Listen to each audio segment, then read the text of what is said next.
बातचीत हुआ कुछ? नहीं, आप इसमें पॉलिटिक्स मत देखिए। अच्छा, मेरा पुराना कमिटमेंट है, मैंने कमिटमेंट पूरा किया।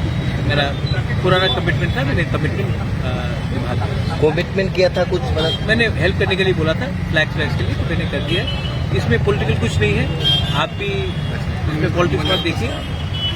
मेरा सबके साथ अच्छा रिलेशनशिप है। मेरा सिर्फ प्रॉब्लम है तो सीपीएम पार्टी से है, ना प्रॉब्लम बीजेपी से है, ना कांग्रेस से है। क्यों होगा कांग्रेस से? मेरे सब दोस्त भी है, गिरिजीत बाबू है, गोपाल बाबू है, पीयूष बाबू है, और बीजेपी में भी हमारे सब अच्छे दोस्त हैं। इसमें पॉलिटिक्स मत देखिए। मेरा पुराना कमिटमेंट था, मैंने कमिटमेंट निभाने के लिए मैंने पॉलिटिक्स नहीं है, क्या क्या फ्लैक्स वगैरह? नहीं, फ्लैग्स जो मेरे टाइम में बहुत फ्लैग्स मेरा पास था, तो खराब हो गया था, वो था, तो आज दरकार है हेल्प है तो मैंने हेल्प कर दी। कितने हेल्प किया, मैंने क्या? वो आप मत देखिए क्या हेल्प किया, दिल से हेल्प किया, और खराब तरीके से हेल्प नहीं किया। पार्टी को किया, कांग्रेस पार्टी को? सबको, बीजेपी को भी हेल्प करना तो करूंगा, सबको।